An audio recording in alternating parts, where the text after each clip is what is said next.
Magandang araw mga kababayan, ito po ang News That Matters at ating panonoorin dito sa video na to. Itong bakit nga ba pinagtatanggol lagi itong si Senator Ping Lacson ang ating presidente mga kababayan. Malalaman po natin yan sa video na to. Pero bago yan, huwag niyong kalimutan i-share, i-like, subscribe para updated po tayo lagi dito sa balita mga kababayan. Ito, panoorin na natin tong si Attorney Mike tungkol dito sa reaction niya dito sa pagtatanggol lagi na ito ni Senator Pinky Lacson dito sa ating presidente mga kababayan. Ito na po tayo. What is happening with Ping Lacson? Siya ba ang bagong opisyal na tagapagsalita ng Pangulo or Presidential Spokesperson? Ayan. Pinalitan niya na ba si Claire Castro? O tinutulungan niya nga ba talagang Pangulo? O mas lalo niyang ibinabaon si Bongbong Marcos? Bakit natin sinabi yan? Yan ang pag-uusapan natin sa gabing ito. Magandang gabi po. Dito po muli si Attorney Mike Operario. Sa mga lumipas na araw, mabilis ang pag-ikot ng mundo natin ng politika dito sa Pilipinas. Ang bigla ang pagre-resign ni Bersamin, ni Pangandaman, yung anak pa niya na sa Undersecretary Bersamin, at saka may isa pang Congress Undersecretary of DepEd na nabanggit din ni Zaldico. Dahil dito, biglang nagkaroon ng mga pagbabago sa mga storya, sa strategiya, sa pagdepensa kay Bongbong Marcos. And front and center dito sa depensa na to, naandyan si Ping Lacson na umaakto na parang siya na talaga ang presidential spokesperson. Talagang ginamit niya pa na platform ang Senado at para ipagtanggol ang Pangulo, both mula kay Amy Marcos at dito kay Zaldico. But what is interesting here ay yung ginawa niyang pagdepensa laban sa statement ni Zaldico. Nung unang lumabas si Zaldico, kinabukasan lang, eto na si Ping Lacson, dinidiscredit niya yung testimonya ni Zaldico. Sinasabi niya hindi credible at wala daw probative value yung testimonya kasi hindi yan under oath. Well, nga, mahirap sa mga hindi naman abogado na nagpe-pretend na sila ay abogado. But we will discuss that matter on a separate video. Itong probative value di umano ng video statement ni Zaldico. Well, ang mahalaga dito ay kung papaano biglang bumaliktad ang mundo ni Ping Lacson pagdating dito sa story na to. Because nung unang lumabas si Zaldico, sinasabi niya na hindi credible si Zaldico, mukhang invento lang ito, walang probative value. Nung nag-resign si Bersamin at saka si Pangandaman, biglang nagbaliktad ang story niya. Sinasabi niya na ngayon na totoo na may kickback, pero hindi si Bongbong Marcos ang tumanggap nito. At sila Bersamin daw ang tumanggap nitong kickback nito. Bakit critical itong sinasabi na ito ni Ping Lacson? Kasi by admitting na mayroong kickback, he has already confirmed 50% of the story of Zaldico, na mayroon talagang kickback, na mayroong talagang congressional insertion, at ito ay idineliver sa Malacanang. Ang sinasabi lang na depensa ni Ping Lacson, dineliver nga yan sa Malacanang, pero hindi yan ni-receive ni Bongbong Marcos. Ginamit lang ang pangalan niya, nila Bersamin. Well, dahil sa ginawa na yan ni Ping Lacson, I don't think na natulungan niya si Bongbong Marcos. Because now, yung sinasabi niyang hindi credible na story ni Zaldico, bigla naging credible. Because 50% of the story has now been confirmed by him. Dalawa na ngayon na nagkukwento niyan, si Zaldico at siya, na totoong may perang dumating sa Malacanang. Ang point of contention na lang, sinong nag-receive? Ayon kay Ping Lacson, ito ay si Bersamin. Ayon kay Zaldico, ito ay kay Marcos napunta. Sino ang mas credible ngayon dito sa dalawa na ito? Well, given the history of Ping Lacson, at given yung nature of testimony ni Zaldico, I would rather believe na mas totoo siguro yung sinasabi nitong si Zaldico kesa dito kay Ping Lacson. Pero ang storya dyan, why is Ping Lacson doing this? Why is Ping Lacson confirming the story? Na indeed may delivery ng pera sa Malacanang, na indeed mayroong kickback.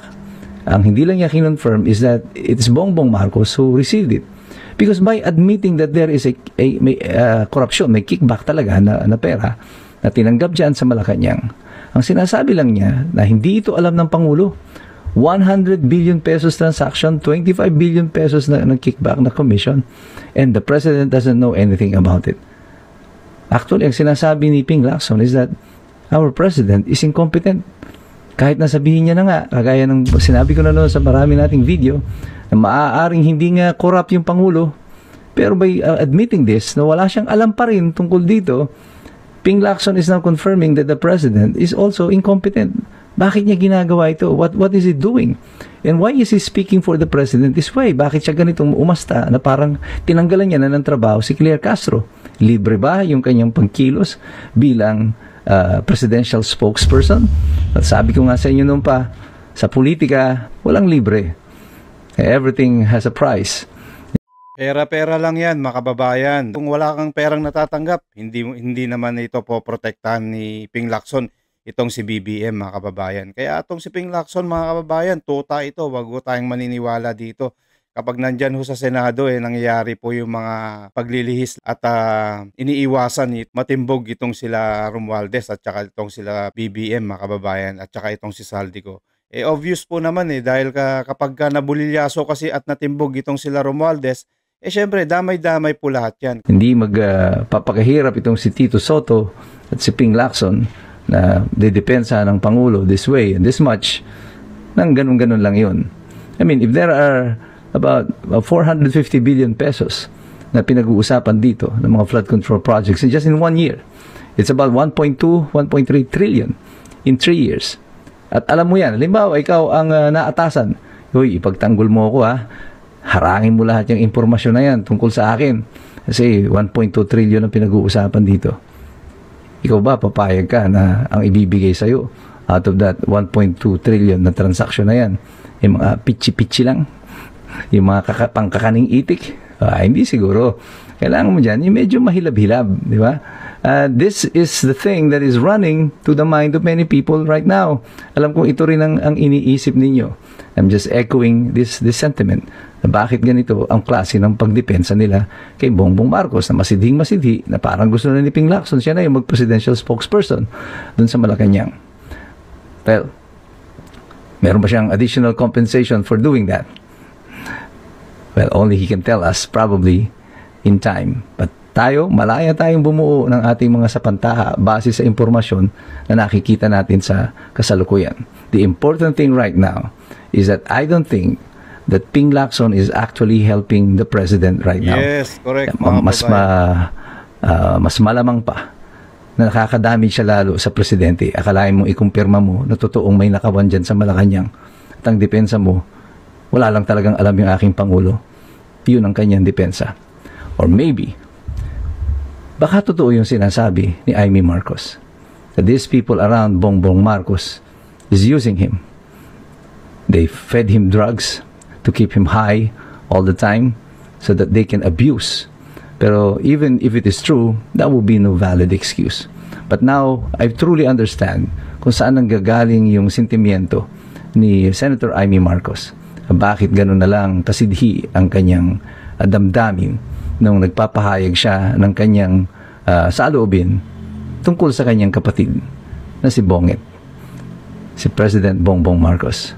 I think she feels, and now I understand, na pakiramdam niya ay there are people in Malacanang na sinasabi niya na nag-aastang mga presidente na sila ang nagpapatakbo ng Malacanang at hindi ang kanyang kapatid.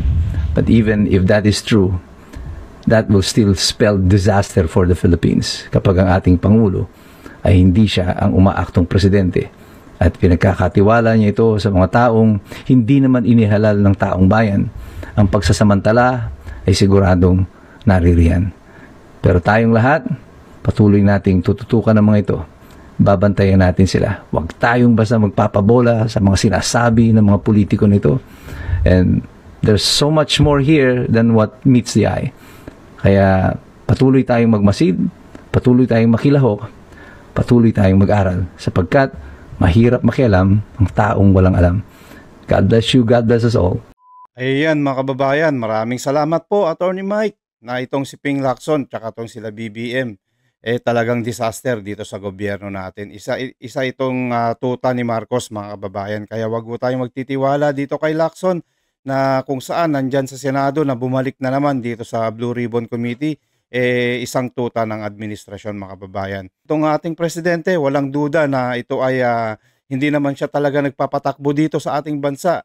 Dahil malamang itong asawa niya ang nagdidirekta sa kanya kung ano ang gagawin dito sa ating bansa, mga kababayan. Alam nyo naman na itong si BBM walang balls, walang bahag ang kanyang buntot sa kanyang pagiging presidente, mga kababayan. Dahil kung talagang maayos yung kanyang pagpapatakbo, hindi sana nangyari itong makaguluhan dito at mga korupsyon dito sa ating bansa. O hanggang dyan na lang ho tayo, mga kababayan. Maraming salamat po. Ito po ang News That Matters at lagi ho kayong mag-iingat and God bless, mga kababayan.